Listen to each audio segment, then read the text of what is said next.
Indicators is mercury. Another one is hydroquinone. Let me tell you something about mercury. Mercury is absorbed into the bloodstream where it goes into the kidney. The kidney has to clean out the blood every time, and this leads to kidney disease. It is very important to be aware of what products contain because they're not indicated on the labels. Now, one thing you can do is a home test to find out if your products contain mercury and hydroquinone. A very simple test that will only take you 1 minute will give you good and telling results.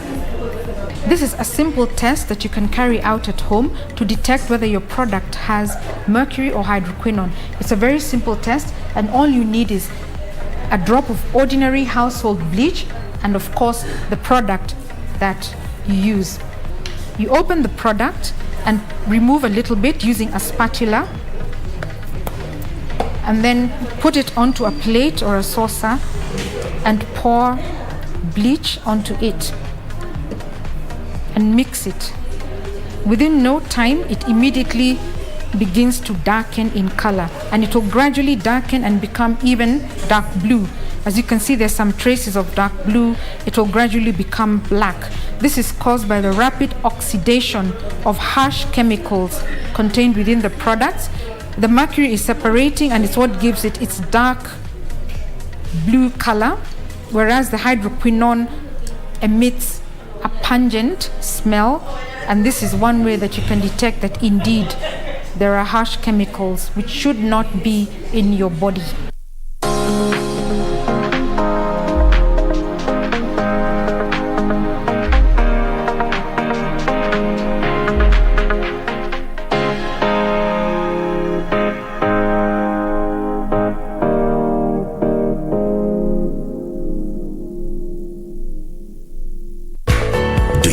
You could be seated there, not knowing you're the newest millionaire in town. Want to know how?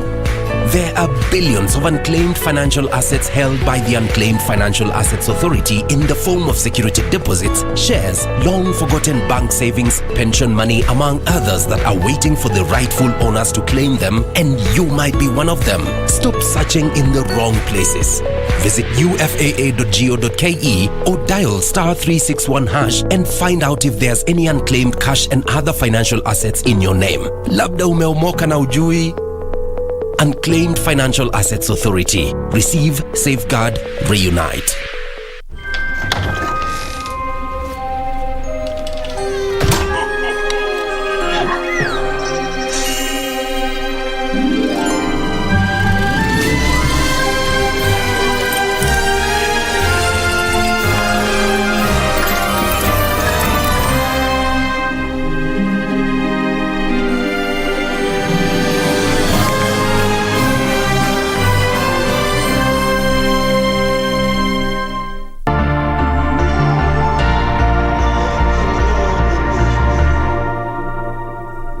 My name is Muhammad Ahmed Muhammad, the CEO of Kenya Deposit Insurance Corporation, popularly known as KDIC. The corporation recently increased the protected sum from the previous 100,000 shillings to 500,000 shillings per account. This is the highest in sub-Saharan Africa. In effect, the corporation now covers 99% of the depositors in the unlikely event of a closure of a bank. So KDIC encourages the depositors to continue doing business with our banks that are strong and resilient. Be sure, check out for a KDIC sticker in your banking hall. KDIC, protecting your deposits.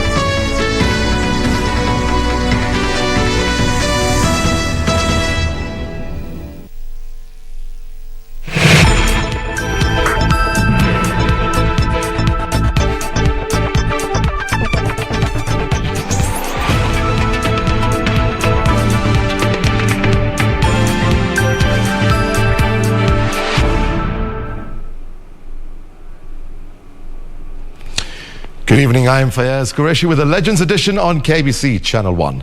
In the Living Legends tonight, the winner of the Journalist for Human Rights Overall Award and TV Award winner, Surfin Achieng Omar, spoke to a Kenyan trailblazer. This man is the first African veterinarian to have a private surgery in Nairobi. He's the first MP for Kwanza constituency and is a former cabinet minister. Let us get the story of Honorable Dr. Noah Wekesa as told to Surfin Achieng Omar. And our sign language interpreter for tonight's edition is Byron Abuli. First, a quick look at the highlights for tonight's bulletin.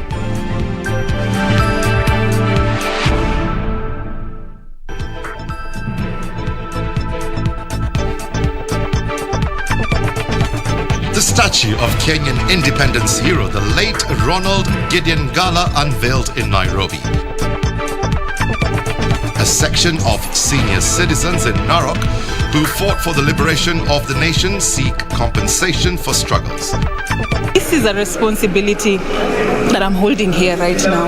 It's not an award because I'm good. And it's home, Kenya Broadcasting Corporation television news anchor and reporter Surfin Achieng Omar crowned overall winner of the inaugural Journalist for Human Rights Award.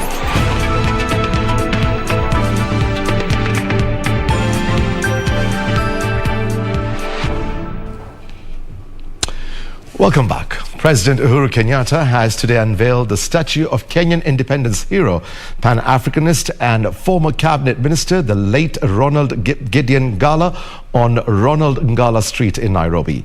The monument in honor of the late cooperatives and social service minister has been unveiled 50 years after his death and on the eve of the 2021 JAMHURI Day celebrations.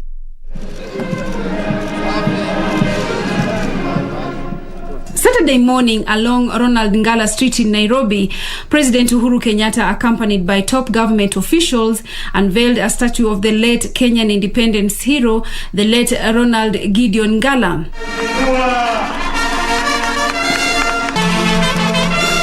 Shujaa ambaye alijitolea hali na mali.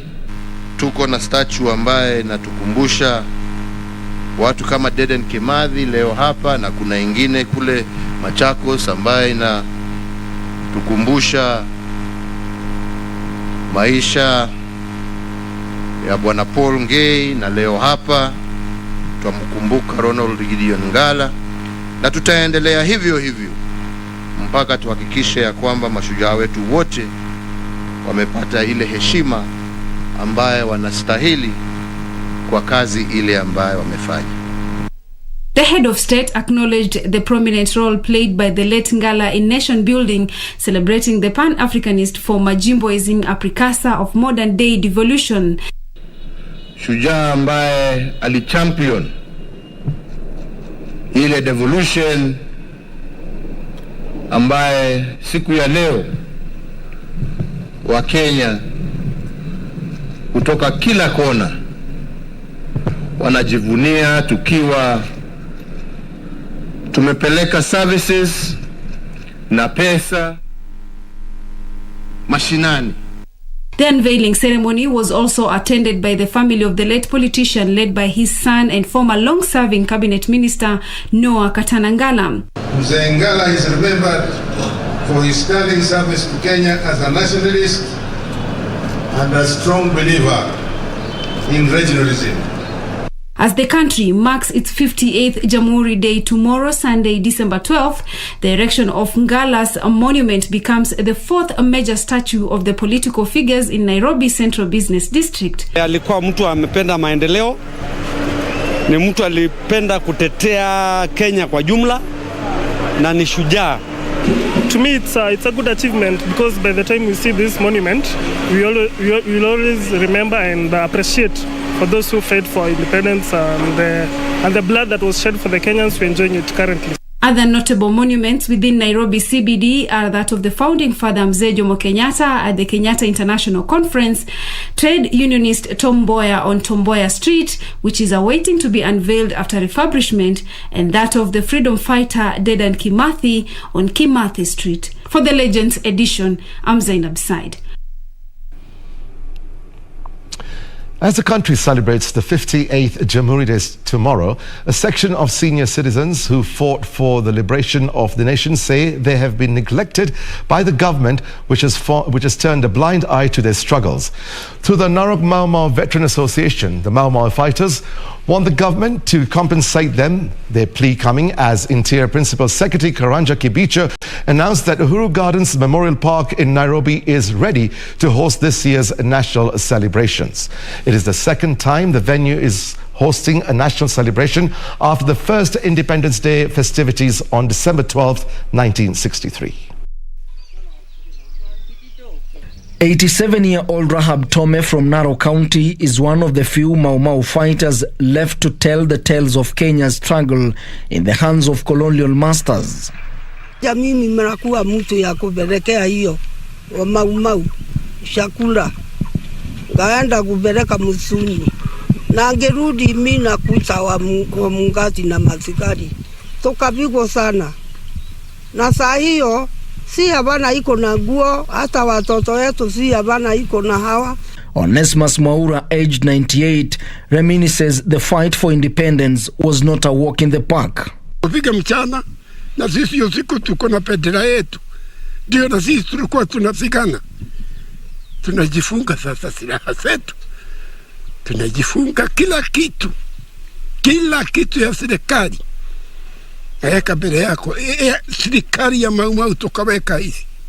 Others like Jane Olonjige had to deal with the pain of being orphaned at an early age.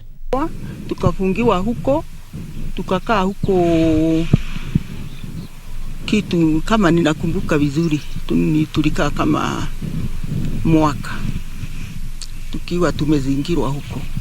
Tome, Mwaura, Olonjige and many other freedom fighters are seeking compensation for past wounds. Ahadi ile mlituambia mtutumisie tafadhali, mtutumisie hiyo matumizi ili tupate ya kupea watoto. Uniangalie mimi, miaka yako ni mingi. Ni kwaja mimi bale mimi iko ni mimi tu, wale wengine manamalizeka na tunangojea wengine manakuba bana iko na pale ya kukaa. Hata mimi pale mimi iko mina ngojea tu hii pesa ya uhuru. Their plea coming as the country marks the 58th JAMHURI Day, whose national celebration will be held at UHURU Gardens Memorial Park in Nairobi. Here since morning, seen all the rehearsals, repeated some of them many times to ensure that they are flowing, and we are now satisfied as the National Celebrations Committee that we are ready for tomorrow. Members of the public have been urged to remain at home and follow the celebrations virtually, as only 11,000 people will be allowed inside the grounds tomorrow. Ben Chumba, Legends Edition. UHURU Gardens Memorial Park is a commemorative park in Nairobi that celebrates Kenya's attainment of independence from the British Empire, which happened on 12th of December 1963. It is at this place that Kenya's founding president, Mzee Jomo Kenyatta, led the first JAMHURI Day celebrations. 58 years later, his son, President Uhuru Kenyatta, leads the country in marking JAMHURI Day for the second time in Kenya's history. What constitutes the UHURU Gardens? Over now to our features reporter, Jacqueline Wambiru. This year's JAMHURI Day FETE will be held at UHURU Gardens, a commemorative park erected in remembrance of the country's transformation into a republic, breaking the tradition annual celebrations at the Nyayo National Stadium.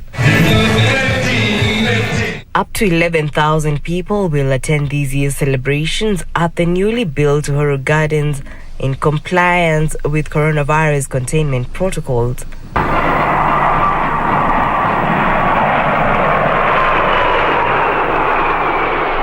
On 12 December 1963, when Kenya gained independence, world leaders and hundreds of Kenyans thronged the gardens to mark the country's historic day. The event would mark the UHURU Gardens' significance to the country's history.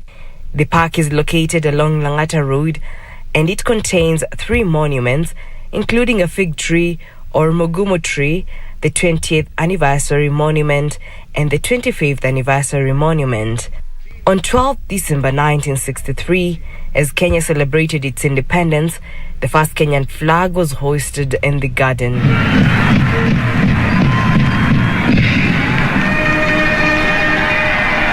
In 1966, UHURU Gardens was declared a national monument. The fig tree planted by founding President Jomo Kenyatta was declared a national monument. The symbolic tree was planted on the spot where the British flag, otherwise known as Union Jack, was brought down and replaced with the Kenyan flag. Other monuments comprise the Independence Commemorative Monument, built in 1973, a 24-meter-high column supporting a pair of clasped hands and a dove of peace. Harambe! Harambe! It celebrates the Declaration of Independence at midnight, 12 December 1963, and the inauguration of Kenya's first president, Jomo Kenyatta, and a statue of soldiers raising the Kenyan flag, and a fountain celebrating 25 years of Uhuru, peace, love, and unity monument.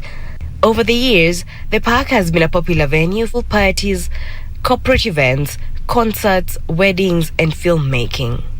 On March 1st, 2021, the National Museums of Kenya disclosed that it was developing a museum on heroism and other related facilities. Since then, the gates to UHURU Gardens have remained closed as refurbishment commenced at the popular mausoleum and recreation point. This year, President Uhuru Kenyatta will preside over the 58th JAMHURI Day celebrations at UHURU Gardens. The head of state is expected to unveil a historic memorial park. UHURU Gardens will now be Kenya's largest memorial park. Reporting for Legends Edition, I'm Jackie Wambiru. Kenyan Broadcasting Corporation television news anchor and reporter Safin Achieng Ouma is the overall winner of the inaugural Journalist for Human Rights Award. Safin also bagged the television category award, both accolades earned by a feature story, The Silent Pandemic, which highlights infertility among women. The in-depth report was broadcast on KBC Channel 1 in March this year. Safin Achieng, who's the winner of the TV category, outright winner. We didn't need any other competition, right? Like it's just her and her and her. Congratulations for your good job, well done. Cheers and jubilation fill the air at the Boma Hotel in Nairobi. Amen. Amen. Everything you put your hand. As Safin Achieng Ouma was crowned the overall winner of the Journalist for Human Rights Annual Awards and the best in the television category. A better hand clap for Safin, please. Come on, guys. It is the first time the awards are being in the country, and it's no mean feat for Safin, a television news anchor and a reporter. Africa has one of the highest infertility, who is fast rising as a human rights champion. Was not enough to fill the gap of being childless. Her winning piece is a feature on infertility among women, aired as a 3-part series between Wednesday, March the 17th and Friday, March the 19th this year. I loved my husband because he respected me. Her high spirits as she narrates their love story can mislead you to think that her marriage was a bed of roses. The well-researched story, titled The Silent Pandemic, saw Safin travel to a silent village in Bondo, Siaya County, to highlight the plight of affected women. Let's encourage training for these journalists so that they can also produce better features. Congratulations to all the winners. We're touched by your story, Safin, because you could see the pain. The ladies you spoke with, some had accepted their fate, and there were solutions at the end of it all.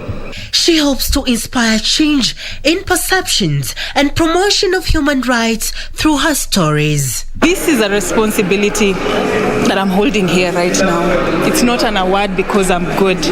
It's a responsibility to use my gift as a storyteller to impact my society. And I'd just like to, talk to upcoming journalists and journalists who are aspiring to be, better in whatever field that they are doing. Keep at it. Just wake up and show up. while other winners in the inaugural award, organized by the Journalists for Human Rights, a non-governmental organization, were Mora Obiri from the Daily Nation, Nancy Aguti from the Star newspaper in the print category, Nuru Mwalimu from Radio Rahme, and Lina Momachi from Radio Sifa. For Legends Edition, I'm Serafina Robi.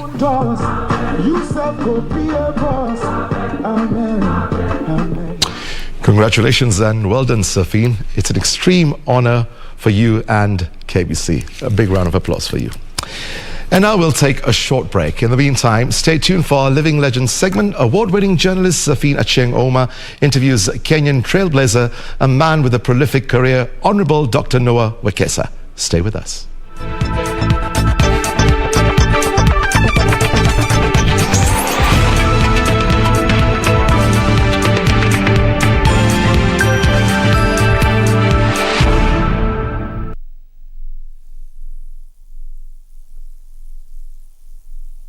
Ili kupata sikiza tune hii ya Romans chapter 8 verse 39, bonyeza star 811 star 965 hash.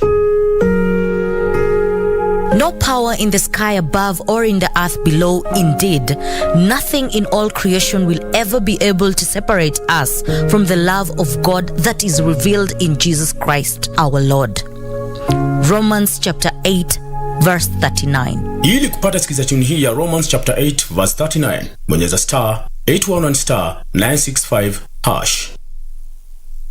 This Sunday, watch the JAMHURI Day celebrations live on KBC Channel 1, the 12th of December 2021, presided over by President Uhuru Kenyatta at the Uhuru Gardens.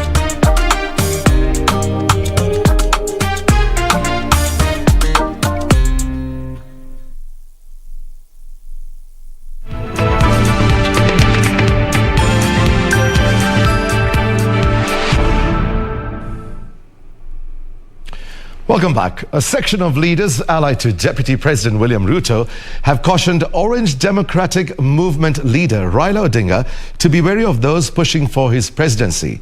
The leaders claim the ODM leader could be facing a betrayal, saying the signs of the scheme came to the fore in Kasarani on Friday when political figures in the country skipped the Azimio la Umoja convention. Deputy President William Ruto was in Lodwar during the celebration of the 6th edition of the Tobongulore and at the same time drum up support for his 2022 presidential bid. The DP urged Turkana residents to support his presidential bid owing to his development record.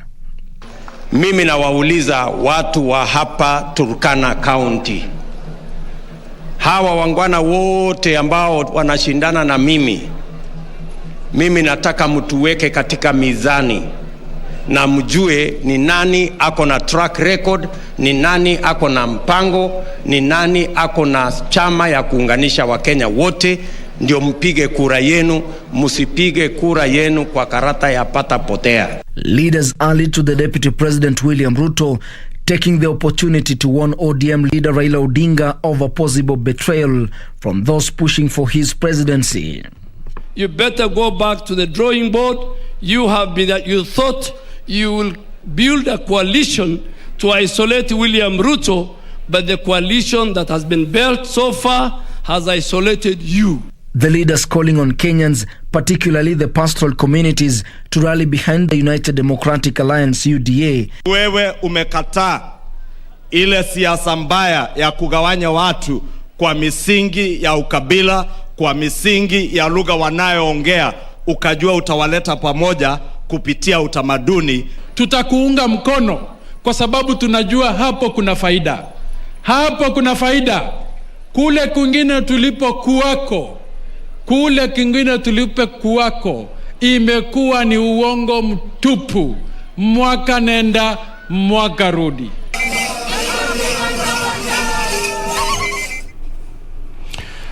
Police in Garissa have arrested suspected militants and recovered 4 firearms, among them 3 AK-47 and 203 rounds of ammunition following a sting operation conducted last night.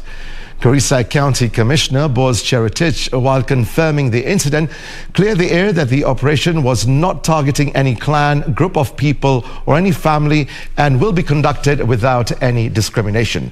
He said security operations will be conducted within the country to root out all militia groups who are terrorizing people and urged the citizens to cooperate. Tumekuwa na visa kadhaa na watu wameumia. Kuna watu ambao wametishwa. Tumekuwa na incidents mbalimbali ya hawa kora kutembea na kupiga risasi na kutisha watu. The African Union Inter-African Bureau for Animal Resources, AU-IBAR, has embarked on building capacity for African Union member states to invest in a blue economy. The acting director of AU-IBAR, Dr. Nick Nkwapa, says the African continent has great potential for utilizing aquatic resources to build its economy. The acting director of AU-IBAR, Dr. Nick Nwankpa, says capacity building is critical for the African continent to be able to harness its potential and exploit the vast aquatic resources available to maximize the benefits from the blue economy. The blue economy is a project that has come in now, and AU-IBAR is trying to harness all the resources so that member states can benefit. During the inception workshop on conserving aquatic biodiversity in African Blue Economy held in Naivasha, the FishGov 2 project manager at Auda NEPAD, Dr. Clement Ajololo, termed the blue economy as the new frontier for human development. The blue economy is one area that Africa needs to harness its potential for economic, social transformation, and is one area that we have not really tapped into so well. Dr. Ajololo urged for better coordination among African Union member states through utilization of the African Blue Economy Strategy, the ABES. We need to work together to really address some of the problem that we face from the climate, even from our own land management approaches. That how we manage the oceans also determine how much we can get out of the oceans as a resource. Reporting for the Legends edition, I'm Judith Akolo. And it's time for a quick break. When we come back, Topi Lambila joins us with the latest in sports. Stay with us.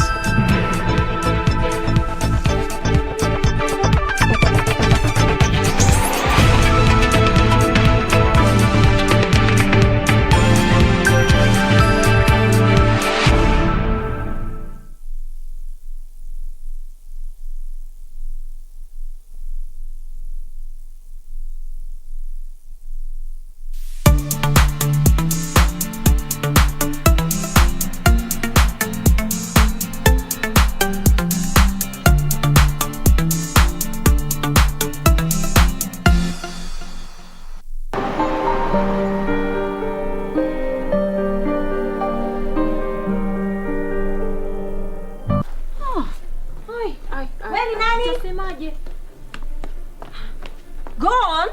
What are you doing in my compound? Sina pesa jamani, sina. Leta pesa wewe. Sina pesa jamani.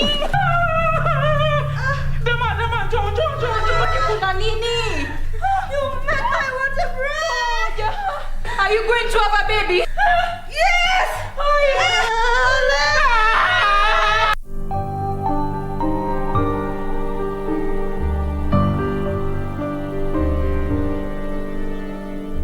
This Sunday, watch the JAMHURI Day celebrations live on KBC Channel 1 on the 12th of December 2021, presided over by President Uhuru Kenyatta at the UHURU Gardens.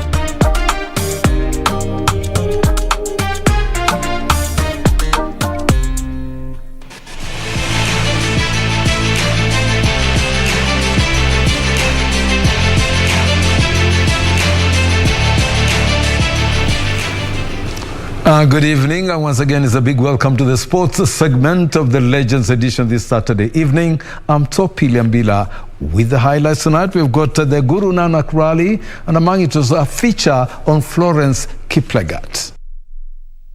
Mega Homeboys are now perched at the top of the Kenyan Premier League table with 18 points after barren draw against host Bidco United at the Thika Municipal Stadium.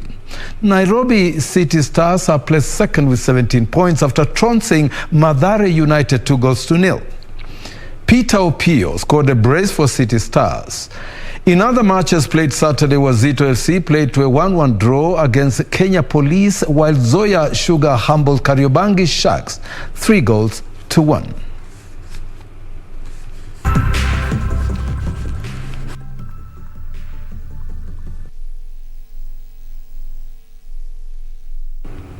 Five-time KNRC two-wheel drive champion Leonardo Varese is upbeat ahead of Sunday's season-ending KCB Guru Nanak Rally.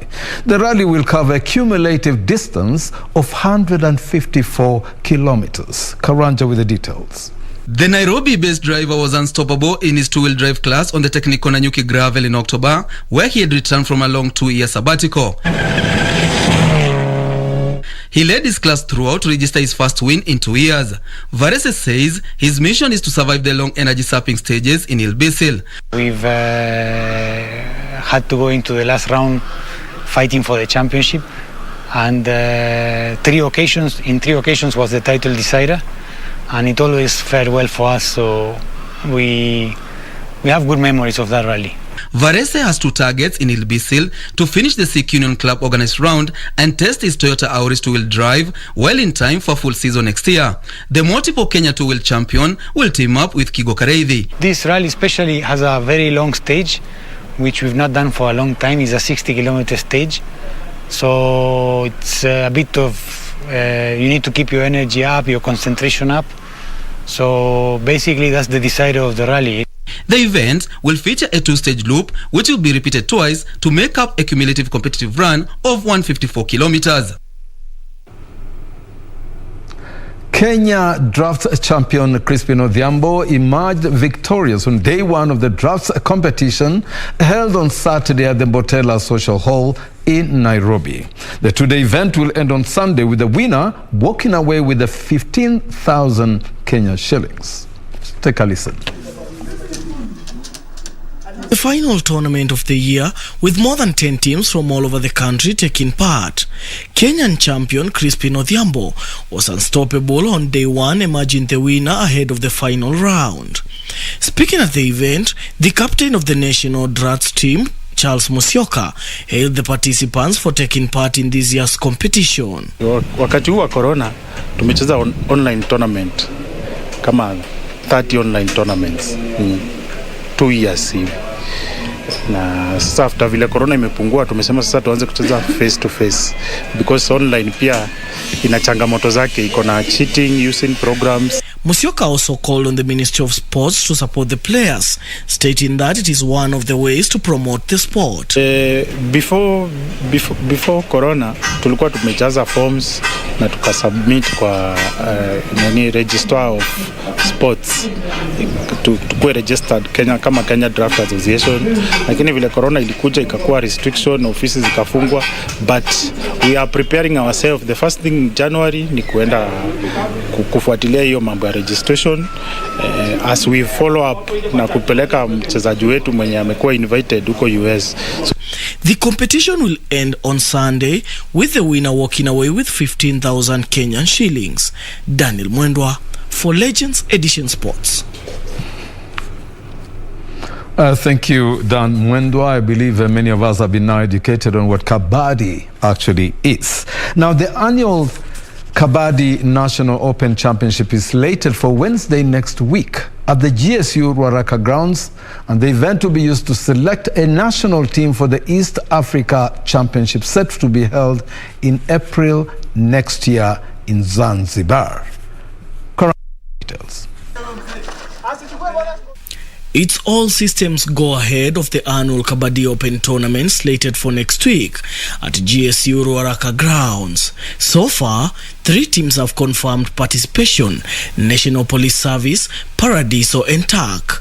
The tournament will be used to select the national team for the East African Championship slated for April next year in Zanzibar. Sisi tulikam tukachukuliwa mtaani, tukafunzwa, tukacheza na imekuwa ikisaidia mavijana wengi sana. Kama mimi nilivuruta wale vijana tulikuwa tunashinda nao base, wengine tumetulia, wenye hatuko job, tukaambiana ni aje badala ya kukaa hivyo tukama hata tucheze kidogo, tucheze game mpya yenye watu hawaijui sana, at least tuone what can come out of it. We are happy venye tunacheki venye teams zinakaa pamoja, kwa sababu hii mwaka ilikuwa ni kama kuclose mwaka na kukaa pamoja. Tulikuwa tukiwa teams mingi, lakini unfortunately mazee kwa sababu ya vitu mingi na ilikuwa too soon, so tungeweza kupanga na hizo teams zingine zikam. Tungefurika hapa. Yes. The Zanzibar tournament will act as a training ground for Kenyan teams ahead of the African Championship set to be held on 23rd to 28th of July in Cairo, Egypt. In the last outing, the Kenyan men team bagged the African title in Dar es Salaam, Tanzania. Meanwhile, Kenya is set to host the African Junior Championship in December next year. Daniel Mwendwa for Legends Edition Sports. On the international scene, former Indomitable Lions of Cameroon striker Samuel Eto'o has been elected president of the Cameroon Football Federation a month before the country hosts the African Cup of Nations. Eto'o, who played for Barcelona, Inter Milan and Chelsea, will run Cameroonian football for the next 4 years. The four-time African Footballer of the Year defeated rival Seydou Bombo Njoya, the fourth vice president at the Confederation of African Football. 7 candidates should have contested the elections, but five of them pulled out on Saturday.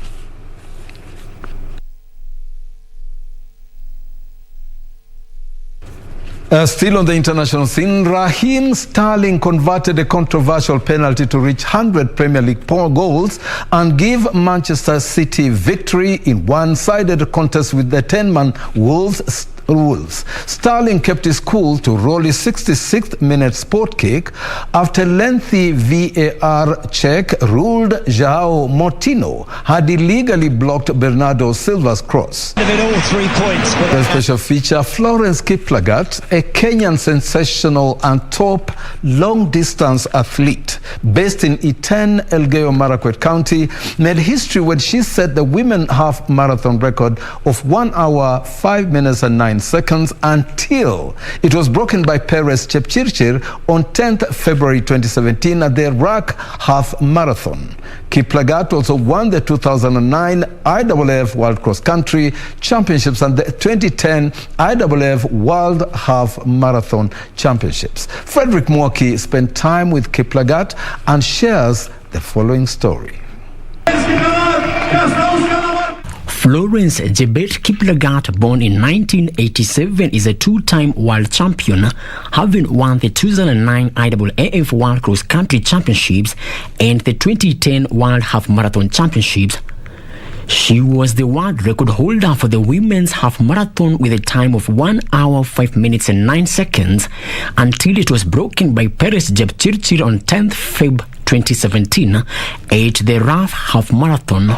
She's timed her break to perfection, and Florence Kiplagat is the world champion last year in cross country, this year at the World Half Marathon. Our family are close with athletics. I think it's something like genetic in our family. I train in a team, and my schedule is 6 in the morning and 10 o'clock.